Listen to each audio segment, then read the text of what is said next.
It started with an email. The subject line read, "Do you remember room 217? I didn't, at least not at first. But the name stirred something deep in the recesses of my mind. A vague unease like the remnants of a bad dream. The email had no sender, no explanation, just one line of text. "You need to come back." I deleted it, but it didn't matter. The email wasn't the beginning, it was the end.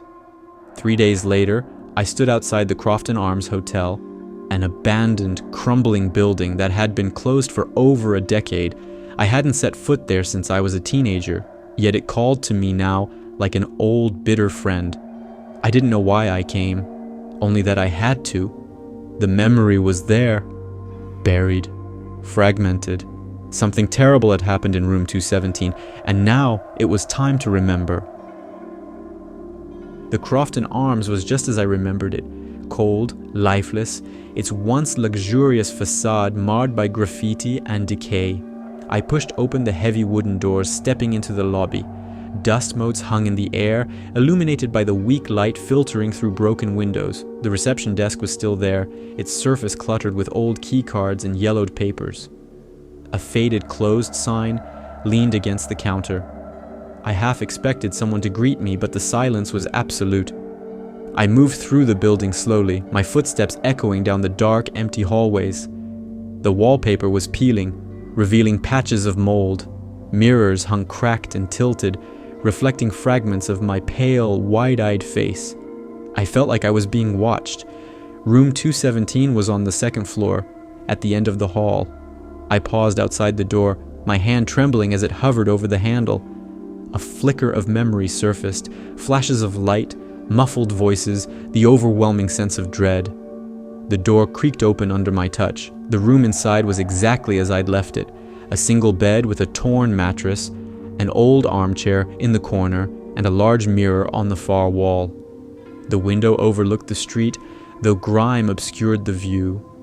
And then there was the chair in the center of the room. It hadn't been there before. It was old, wooden, with a high back. Sitting on the seat was a small white envelope with my name scrawled on it. My hands shook as I opened it. Inside was a photograph. It was blurry and faded, but I could make out two figures. One was me. The other, I didn't recognize. Written on the back of the photo were 4 words. "You know what happened." The words on the back of the photo sent a jolt through me. I stared at them, hoping for clarity, but all they stirred was a vague, gnawing fear. My memories of room 217 were like shattered glass, fragmented, distorted. I had stayed here, but why? With whom? I sat on the edge of the bed, gripping the photo so tightly my fingers ached. I tried to piece it together.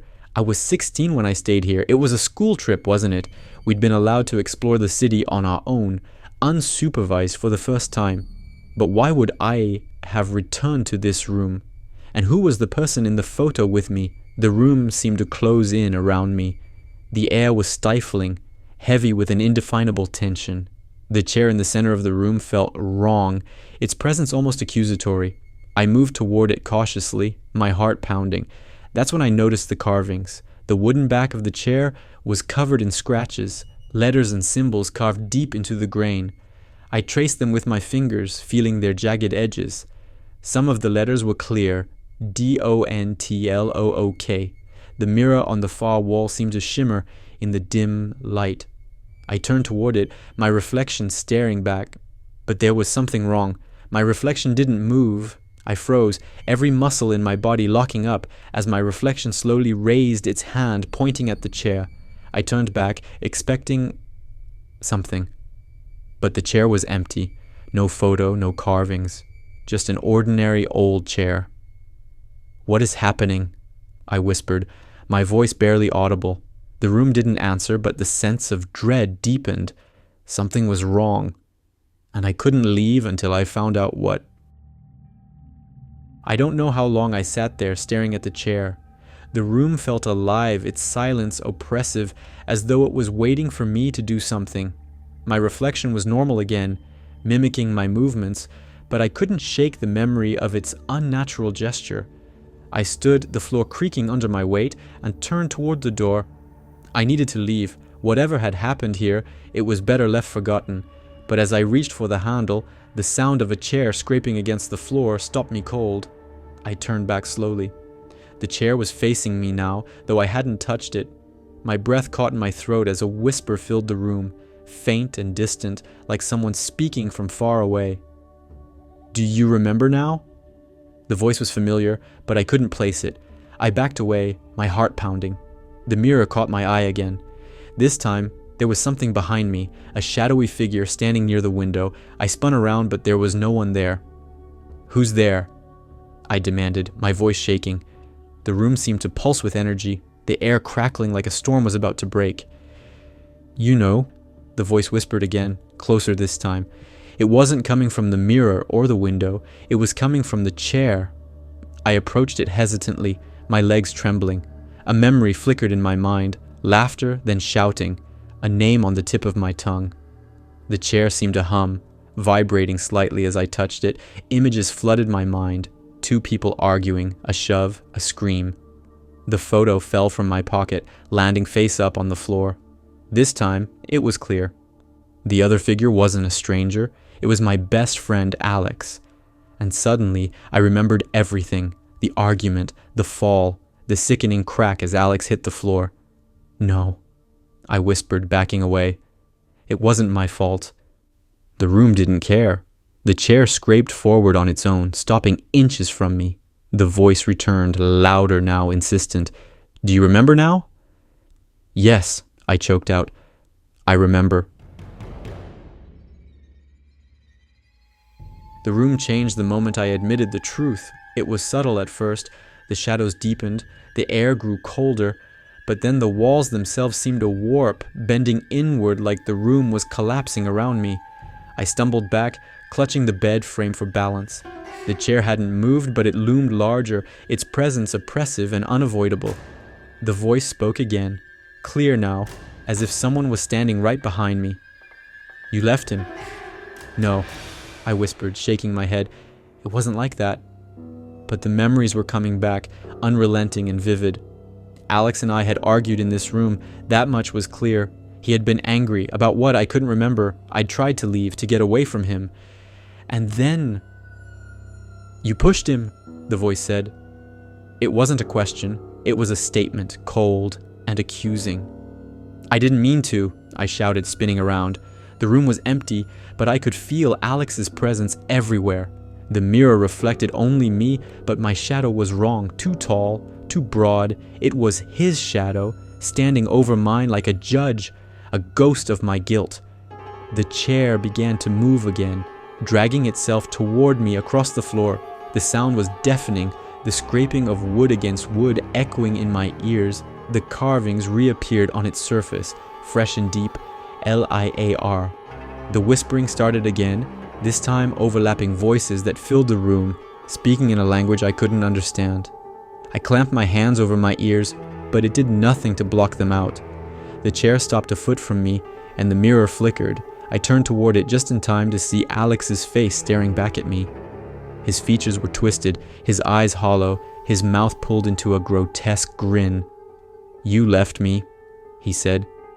His voice wasn't angry, it was resigned, broken. "I didn't mean to," I sobbed. "I didn't know what to do. I was scared." The room seemed to laugh, a cruel, mocking sound that came from everywhere and nowhere. "You left me," Alex repeated, and this time his reflection stepped out of the mirror. I froze as Alex's form emerged from the mirror. His movements were unnatural, jerky, disjointed, like a marionette being pulled by invisible strings. His hollow eyes locked onto mine, and I couldn't move, couldn't speak. My legs felt like lead as he approached, each step punctuated by the scraping of his shadow dragging behind him. "You left me," he said again, his voice distorted, as if it were coming from underwater. "You ran." I stumbled back, the edge of the bed pressing into the backs of my legs. "I was scared," I whispered, my voice trembling. "I didn't know what to do. I thought someone would find you." "No one found me," Alex hissed, his face twisting into something monstrous. His grin widened unnaturally, splitting his face in two. You made sure of that. My mind raced, the memories flooding back. The argument, the push, the way Alex's head had hit the edge of the chair, the blood pooling around him. I'd panicked, left the room, and never looked back. I'd told myself he was fine, that someone else would deal with it, but no one had. You're not real, I said, my voice rising. This isn't real. Alex tilted his head, his hollow eyes narrowing. Then why are you here? The chair scraped forward again, and I realized too late that the room was shifting around me. The walls seemed to dissolve, revealing a vast, empty space filled with shadows. The chair stood in the center, and Alex moved toward it, beckoning me to follow. I didn't mean to, I repeated, tears streaming down my face. It was an accident. Then sit, he said, gesturing to the chair. His voice was soft now, almost kind. Make it right. I backed away, shaking my head. No, I can't. The shadows swirled around me, voices rising into a deafening crescendo. Alex's grin widened further, splitting his face into darkness. You already did, he said. The floor gave way beneath me, and I fell, plunging into the void, the whispers following me down. I woke with a start, gasping for air. I was on the floor of room 217, the chair overturned beside me. The room was quiet now, the oppressive weight gone. For a moment I thought it had all been a dream, but then I saw the photograph. It was lying on the bed, pristine and clear. Alex's face stared back at me, his grin still unnatural, his eyes empty. On the back of the photo, new words had appeared. Tell the truth. I stumbled to my feet, every muscle in my body aching. The room was the same as it had been when I arrived, dingy, dusty, but devoid of the malevolence that had consumed it before. The mirror showed only my reflection now, pale and gaunt, but my shadow still felt wrong. I grabbed the photo and bolted out of the room, running down the hallway and out into the street. The sunlight was blinding, and the fresh air hit me like a slap. I didn't stop running until I was blocks away, my breath coming in ragged gasps. I told myself it was over, that it was all in my head. But as I collapsed onto a bench, clutching the photo, I knew better. The memories were too vivid, the fear too real. Alex was gone, but he wasn't finished with me. Not yet. I turned the photo over again, staring at the words, "Tell the truth." I knew what it meant. The police report I'd filed when Alex disappeared, the lies I'd told about the last time I'd seen him. I pulled out my phone, my hands shaking as I dialed.